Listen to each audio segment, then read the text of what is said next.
और ऐसा क्या हादसा हुआ था जिससे वो एक डेविल में बदल गई, देखेंगे हम आज की इस कहानी में। तो कहानी की शुरुआत में हम नीडी नाम की एक लड़की को देखते हैं जो एक मेंटल हॉस्पिटल में होती है और यहाँ पर वो बहुत ही ज्यादा एग्रेसिव होती है। और जब यहाँ के एक नर्स आकर उसे खाना खाने के बारे में पूछती है तो नीडी अचानक गुस्सा होकर उसे जोर से एक लात मार देती है और फिर उसके ऊपर थूक देती है और बीच में आने वाले गार्ड्स को भी मारने लगती है। पर वो गार्ड्स उसे किसी तरह ले जाकर एक रूम के अंदर बंद कर देते हैं और फिर उस रूम के अंदर एक म्यूजिक प्ले कर देते हैं जिससे नीडी को बहुत ज्यादा तकलीफ होने लगती है। लेकिन हमें यहाँ बताया जाता है कि नीडी पहले इस तरह नहीं थी और यहाँ से कहानी 2 महीने पीछे ले जाकर हमें एक टाउन दिखाया जाता है जिसका नाम होता है डेविल्स केटल। इस टाउन का ये नाम यहाँ के एक मिस्टीरियस वाटरफॉल की वजह से पड़ा था जिसका पानी एक बड़े से गड्ढे में चला जाता है और फिर वो सारा पानी कहाँ से निकलता है ये आज तक किसी को भी नहीं पता चला। उसके बाद हमें नीडी की कॉलेज में जेनिफर नाम की एक खूबसूरत लड़की को दिखाया जाता है जो नीडी की बेस्ट फ्रेंड होती है। लेकिन जेनिफर एक तरफ बहुत ही खूबसूरत और चार्मिंग टाइप की लड़की होती है जबकि नीडी उससे बिल्कुल ही अलग और शाई टाइप की लड़की है। अब नीडी की एक बॉयफ्रेंड भी है जिसका नाम है रॉकी, लेकिन वो अपनी बॉयफ्रेंड से ज्यादा अपनी बेस्ट फ्रेंड जेनिफर को वैल्यू देती है और इतना टाइम वो अपनी बॉयफ्रेंड रॉकी के साथ भी नहीं बिताती जितना वो जेनिफर के साथ गुजारती है। और जेनिफर जब भी कहीं जाने के लिए कहती है तो वो तुरंत सब कुछ छोड़ के जाने के लिए मान जाती है। अब शाम को जेनिफर के साथ क्लब जाने का प्लान था तो नीडी फटाफट तैयार होकर जेनिफर के साथ जाने लगती है, मगर रॉकी को ये बात अच्छी नहीं लगती। फिर दोनों क्लब में जाकर कुछ लोगों से मिलते हैं और यहाँ पर जेनिफर की मुलाकात निकोला नाम के एक बैंड मेंबर से होती है। निकोला दरअसल काफी फेमस होता है तो इसलिए जेनिफर उससे बात करने लगती है और उसकी हैंडसम लुक देखकर वो उससे इम्प्रेस हो जाती है और फिर उसके लिए एक ड्रिंक भी लेने जाती है। लेकिन तभी निकोला जेनिफर के बारे में उल्टी सीधी बातें करने लगता है जो पास से ही नीडी सुन लेती है और उसको वो बिल्कुल भी पसंद नहीं आता।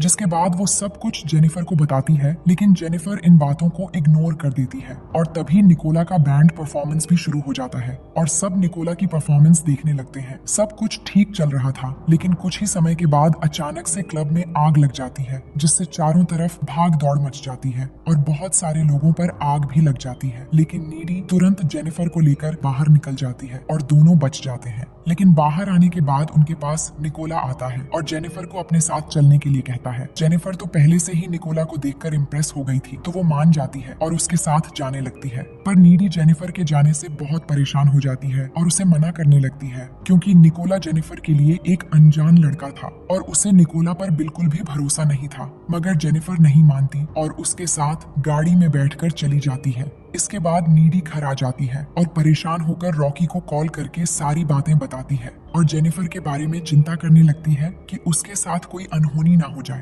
तभी अचानक नीडी की डोरबेल बजती है तो वो दरवाजा खोलने जाती है पर दरवाजा खोलकर उसे वहाँ कोई भी नहीं दिखता। जिसके बाद वो अंदर आने लगती है पर तभी उसे घर के अंदर से कुछ आवाजें सुनाई देती हैं। तो वो घबराते हुए जब अंदर जाकर देखती है तो वहाँ नल से पानी गिर रहा था। लेकिन जैसे ही वो घूमती है तो जेनिफर को सामने देखकर डर जाती है क्योंकि जेनिफर के मुंह में खून लगा हुआ था। तो वो उससे पूछती है कि क्या हुआ, पर वो उसे देखकर ईवल जैसी स्माइल देने लगती है। जिसके बाद वो फ्रिज के अंदर से कच्चा मीट निकालकर खाने लगती है और जानवरों की तरह आवाज निकालने लगती है और फिर अजीब तरह से काले खून की उल्टी करने लगती है। ये सब देखकर नीडी बहुत ज्यादा डर जाती है और फोन करके रॉकी को बताने ही वाली होती है कि तभी जेनिफर उसको पकड़कर अजीब हरकतें करने लगती है और उसे देखकर ऐसा लग रहा था कि वो नीडी को मार डालेगी। लेकिन फिर वो नीडी को छोड़कर वहाँ से चली जाती है। जेनिफर को अचानक क्या हो गया और क्या कोई भयानक आत्मा उसके अंदर आ गई है ये हमें कहानी में आगे पता चलेगा। फिर अगली सुबह नीडी कॉलेज में बैठकर पिछली रात के बारे में सोच रही होती है।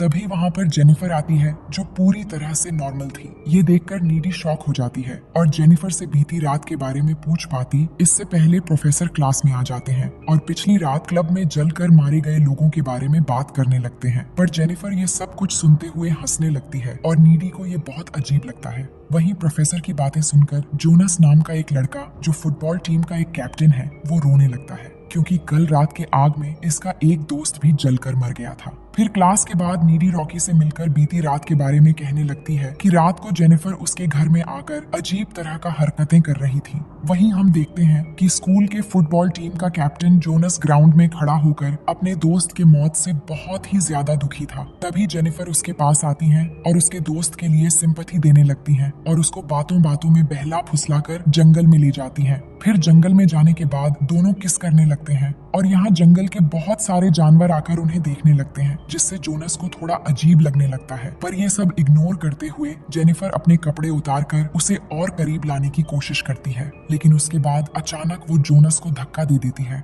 और देखते ही देखते वो ईविल के रूप में आकर जोनस पर हमला कर देती है। वहीं प्रोफेसर ग्राउंड में ही थे और वो जोनस की चीख सुनकर वहां पर जाते हैं और जाते ही वो देखते हैं कि जोनस को किसी ने बहुत ही बेरहमी से मार दिया है, जिसके बाद वो जल्दी से पुलिस को इन्फॉर्म करते हैं। पुलिस आकर इन्वेस्टिगेशन शुरू कर देती है। जोनस की मॉम भी वहां आ गई थी और अपने बेटे की ऐसी भयानक मौत देखकर वो रोने लगती है। वहीं पास के ही एक तालाब में जेनिफर को हम देखते हैं कि वो जोनस को मारकर बड़े ही आराम से वहां पर नहा रही थी और फिर अपने कपड़े पहनकर वहां से चली जाती है। फिर रात के समय नीडी और जेनिफर फोन पर बात करने लगते हैं, जहां नीडी टाउन में हो रही चीजों से बहुत परेशान थी, लेकिन जेनिफर को इन सब से कोई भी फर्क नहीं पड़ता। तभी जेनिफर अपनी जीभ को लाइटर से जलाने लगती है और वहीं हम देखते हैं कि उसको आग से कुछ भी नहीं होता और वो नीडी से कहती है, मैं गॉड बन गई हूँ। तभी रॉकी नीडी को कॉल करके मिलने के लिए बुलाता है, जहाँ वो नीडी को बताता है कि आज जोनस को किसी ने बहुत बेरहमी से मार दिया है।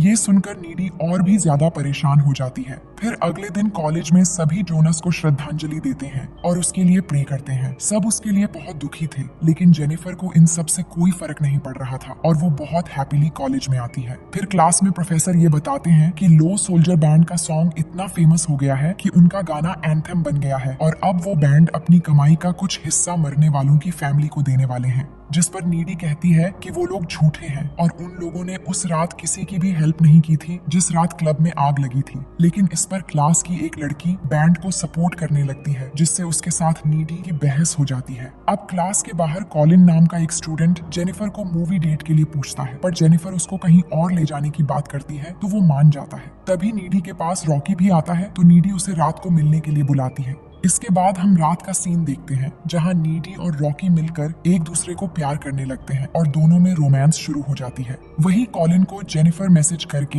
एक अंडर कंस्ट्रक्शन घर में बुलाती है, तो वो भी गाड़ी लेकर उस जगह पर पहुंच जाता है। लेकिन वहां पहुंचकर वो देखता है कि ये जगह बिल्कुल सुनसान है और उस घर का दरवाजा भी बंद है। तो वो खिड़की से अंदर चला जाता है और जेनिफर को ढूंढने लगता है, जहाँ जेनिफर ने बहुत सारे कैंडल्स सजा कर रखा था। जिसके बाद जेनिफर उसके सामने आती है और बातें करते हुए धीरे धीरे उसके करीब होने लगती है। लेकिन इस दौरान कॉलिन नोटिस करता है कि जेनिफर की आंखों के कलर चेंज हो गए हैं, जिससे वो घबरा जाता है और तभी जेनिफर उसे पकड़कर उसका हाथ तोड़ देती है और फिर ईविल के रूप में आकर कॉलिन को जिंदा खाने लगती है और उसे पूरी तरह से मारकर उसके शरीर से खून पीने लगती है। वहीं दूसरी तरफ हम नीडी को देखते हैं, जो अपने बॉयफ्रेंड के साथ रोमांस में बिजी थी। लेकिन इसी दौरान उसको जेनिफर और जोनस दिखाई देने लगते हैं, जिससे वो बहुत ज्यादा डर जाती है और तुरंत वहां से उठकर अपनी कार लेकर घर की ओर जाने लगती है। लेकिन कुछ दूर आगे जाते ही रास्ते में अचानक उसे जेनिफर दिखाई देती है, तो वो डर के मारे कार रोक लेती है और तभी फिर से जेनिफर आकर उसे डराने लगती है। जिसके बाद नीडी डरी हुई हालत में जल्दी से अपने घर आ जाती है और घर आकर रोने लगती है। फिर किसी तरह खुद को शांत करके जैसे ही अपने रूम में सोने जाती है, तभी वो देखती है कि जेनिफर पहले से ही उसके बेड पर है, जिससे वो बहुत ज्यादा डर जाती है। पर जेनिफर उसे किसी तरह शांत करती है। जिसके बाद नीडी उससे पूछती है कि आखिर तुम ये सब क्या कर रही हो? तुम बार बार ऐसी भयानक हालत में मेरे सामने क्यों आती हो? आखिर ये सब क्या चल रहा है? जिसके बाद जेनिफर उस रात के बारे में नीडी को बताती है जिस रात क्लब में आग लगी थी और हमें दिखाया जाता है कि उस रात निकोला जेनिफर को अपने साथ ले जाने लगता है और गाड़ी में निकोला के सारे बैंड मेंबर्स भी थे, जिनको देखकर जेनिफर डर जाती है और निकोला से पूछती है, तुम लोग कहाँ जा रहे हो? जिस पर निकोला कुछ खास जवाब नहीं देता और सीधा जाकर उस डेविल्स केटल वाटरफॉल के पास गाड़ी रोकता है और फिर वो सब मिलकर जेनिफर को पकड़कर उस वाटरफॉल के बिल्कुल नजदीक ले जाते हैं और उसके हाथ पैर बांध देते हैं। जेनिफर बहुत ज्यादा डरने लगती है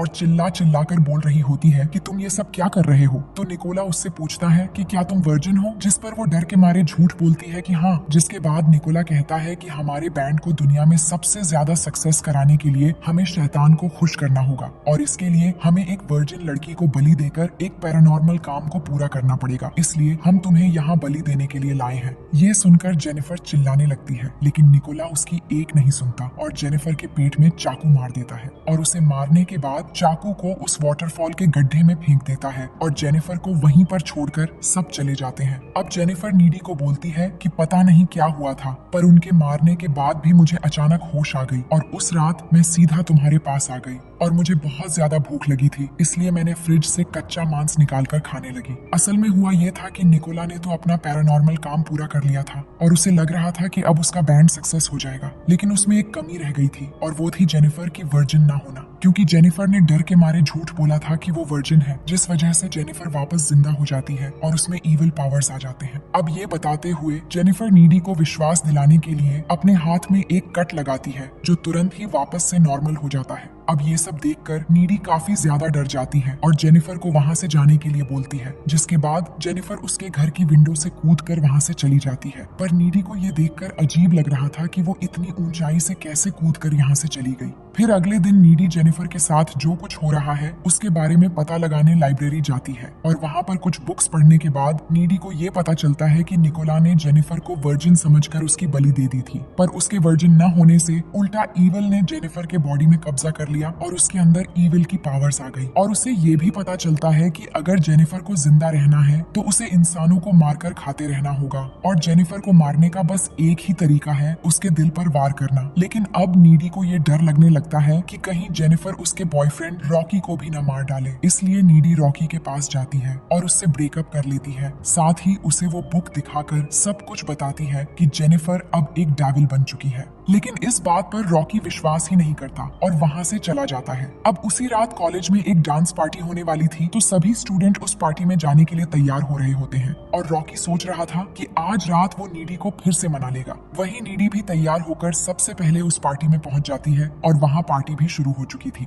लेकिन वो मन ही मन रॉकी का इंतजार कर रही थी कि रॉकी आकर शायद उसे फिर से मना लेगा। दूसरी तरफ रॉकी पैदल ही अपने घर से पार्टी में आ रहा होता है, लेकिन तभी रास्ते में उसे जेनिफर मिलती है जो नीडी के बारे में उससे बात करने लगती है और कहती है कि मुझे पता है नीडी ने तुमसे ब्रेकअप कर लिया है और जो भी हुआ ठीक ही हुआ, क्योंकि नीडी जैसी लड़की तुम्हारे जैसे समझदार लड़के को डिजर्व नहीं करती, वो एकदम बोरिंग टाइप की लड़की है। अब ये सब बातें सुनकर रॉकी सैड होने लगता है और तभी जेनिफर उसे रिझाने लगती है और बातों ही बातों में उसे अपने साथ रिलेशन में आने के लिए मनाती है और उसे किस करने लगती है, जिसके बाद उसे अपनी बातों से बहला फुसलाकर जंगल के बीच एक वीरान खंडर में ले जाती है। लेकिन वहीं पार्टी में नीडी को ऐसा एहसास होने लगता है कि शायद जेनिफर उसके बॉयफ्रेंड के साथ कुछ बुरा करने वाली है, इसीलिए वो परेशान होकर रॉकी को ढूंढने के लिए पार्टी से बाहर आकर सीधा रॉकी के घर पहुंच जाती है, जहां रॉकी की मॉम उसे बताती है कि वो तो करीब 20 मिनट पहले ही पार्टी के लिए पैदल ही निकल चुका था। दूसरी तरफ जेनिफर रॉकी को उस खंडर में ले जाकर उसे किस करने लगती है और उसके साथ इंटीमेट होने की बात करती है, लेकिन रॉकी कहता है कि वो अभी भी नीडी से बहुत प्यार करता है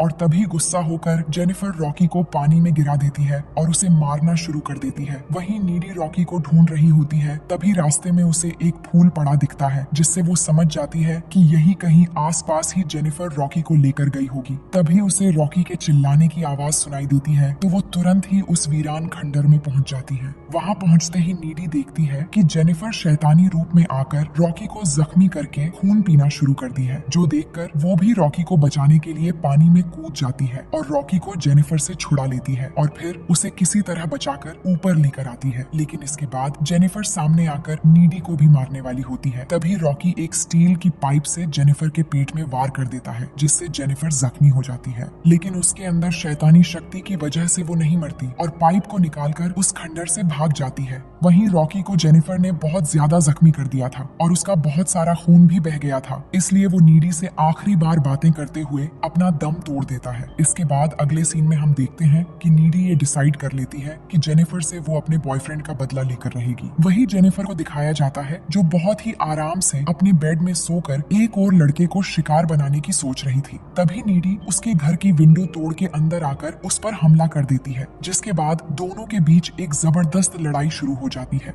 लेकिन इस दौरान जेनिफर नीडी के कंधे पर काट लेती है, जिसके बाद नीडी एक कटर नाइफ से जेनिफर के दिल पर वार कर देती है, जिससे वहीं पर उसकी मौत हो जाती है। इसी बीच जेनिफर की मॉम वहां पर आ जाती है और नीडी को जेनिफर को मारते हुए देख लेती है, जिसके बाद जेनिफर के खून के इल्जाम में नीडी को एक मेंटल हॉस्पिटल में भेज दिया जाता है। अब यहाँ से